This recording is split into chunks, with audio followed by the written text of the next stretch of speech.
అయోధ్య రాముల వారిని తలుచుకోకుండా ఉండలేము. అలాగే అయోధ్య పూజా సామాగ్రి కూడా వాడకుండా ఉండలేము. అయోధ్య పూజా సామాగ్రి వాడండి, మీ పూజని పరిపూర్ణం చేసుకోండి. డీలర్షిప్, డిస్ట్రిబ్యూషన్, హోల్సేల్ కై సంప్రదించవలసిన నంబర్లు.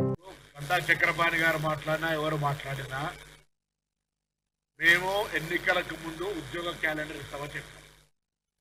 ఉద్యోగ క్యాలెండర్ ఎన్నికల కోడ్ కారణంగా జాప్యం జరిగితే ఉద్యోగ నియామకాలు ఏమైనా అడిగిన వాళ్ళు వీళ్ళే. ఉద్యోగ నియామకాల జాప్యం జరుగుతుందని ప్రశ్నించిన వాళ్ళు క్యాలెండర్ విడుదల చేసిన తర్వాత సంప్రదింపుల తర్వాత ప్రతి ఒక్కరిని అడగడం సాధ్యం కాదు. కానీ దానికి ఉన్నటువంటి ప్రక్రియ ప్రకారంగా కార్యక్రమం కొనసాగుతుంటే కొంత వెనక ఉన్నటువంటి కొన్ని శక్తులు ఈ కార్యక్రమం జరుపుతా ఉన్నారు. ఇటువంటి పరిస్థితి ప్రభుత్వం దగ్గర నివేదిక ఉంది. ఒకవేళ నిజంగానే పరీక్షల తేదీలు మారవలసి వస్తే, పోస్ట్ పేమెంట్ చేయాలనుకున్న పరిస్థితి ఏర్పడితే దానికి సానుకూలంగా మా ప్రభుత్వం ఉంటుంది. నేను విద్యార్థులను కోరుతా ఉన్నా, ఉద్యమ నాయకుడిగా, విద్యార్థి నాయకుడిగా దయచేసి ప్రతిపక్షాల ఉసులో పడకండి. ఈ ప్రభుత్వం అందరికీ కూడా ఉద్యోగాలు ఇవ్వడానికి క్యాలెండర్ తీసుకొని ముందుకు పోతా ఉంది. అనవసరపు విషయాల లోపల పరీక్షలు ఏదైనా నిర్వహించుకుంటూ పోవాల్సిందే. ఏడాది లోపల క్యాలెండర్ ఉద్యోగాలు నియామకం చేయాల్సిందే. వాయిదాలు వేసుకుంటూ పోతుంటే కార్యక్రమం జరగదు.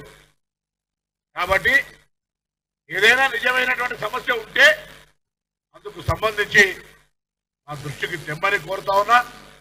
నేను అన్ని విద్యార్థి సంఘాల నాయకులు కూడా కోరుతా ఉన్నా, దయచేసి అవసరమైతే ఏం క్యాలెండర్ ఎట్లా చేస్తే బాగుంటుందో కూడా సలహా సూచన చెప్పండి. కానీ అట్టిగానే ప్రతిపక్షాల ఉసులబడి చదువుకోవాల్సిన సమయాన్ని వాళ్ళ రెచ్చగొట్టేటువంటి అంశాల ద్వారా వాళ్ళ అధికారంలో ఉన్నాడు చేయలేనటువంటిది చేస్తుంటే దయచేసి ఆలోచన చేయని చెప్పుకోండి.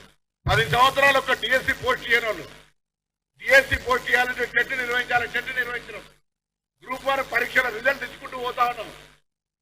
ఎందుకే కడుపు నొప్పి కేటీఆర్ కున్న వీళ్ళందరికీ ఎందుకు రెచ్చగొడతా ఉన్నారు? ఉద్యోగాలు ఇవ్వద్దా? మీ ఆలోచన అదేనా? ఆనాడు మహిళలకు బస్సు ఇచ్చినాడు, ఇట్లనే మాట్లాడారు. టీఆర్ఎస్ పార్టీకి మహిళలకు ఉచితంగా బస్సు ఇచ్చడం ఇష్టం లేదా చెప్పమంటే నోరు మూసుకొని కూర్చున్నారు.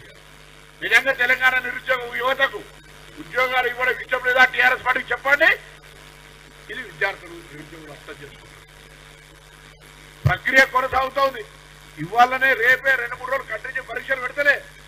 ప్రతి దానికి వాయిదా, సమయం, గడువు, నిపుణులు, విద్యావంతులు అనేక మందితో చర్చ చేసి నిర్ణయం చేసుకుని ముఖ్యమంత్రి గారు పెన్ను కలం పట్టుకొని ఈ డేట్ రాయలే, క్యాబినెట్ రాయలే. స్వయం ప్రతిపత్తి గల సంస్థ పబ్లిక్ సర్వీస్ కమిషన్ అనేక సంప్రదింపుల ద్వారా తీసుకుంది. ఒకవేళ దాని వల్ల నిజంగా ఇబ్బంది ఎదుర్కొంటే అలాంటి ఉద్యమ నాయకుడిగా, విద్యార్థి నాయకుడిగా మీకు వినడానికి సిద్ధంగా ఉన్నాం. మీరు రోడ్డుకి ఎక్కకండి, అనవసరం ఆందోళన చెందకండి. మీ పక్షాన ప్రభుత్వంలో మాట్లాడడానికి సిద్ధంగా ఉన్నామనేటువంటి మాట మొదట తెలంగాణ కోసం కొట్లాడు ఆది శ్రీనివాస్ గారు. చాలా మంది తెలంగాణకు సంబంధించినటువంటి బాధ్యులం, తెలంగాణ సాధనకు సంబంధించిన బాధ్యులం మీ యొక్క అంశాలను ప్రభుత్వం దృష్టికి తీసుకోవడం సిద్ధంగా ఉన్నాం. అనవసరంగా రాజకీయ ఉచ్చులో పడి మీరు చదువుకునే విలువైన సమయాన్ని ఎడగొట్టుకోవద్దని సందర్భంగా కోరుతా ఉన్నాం.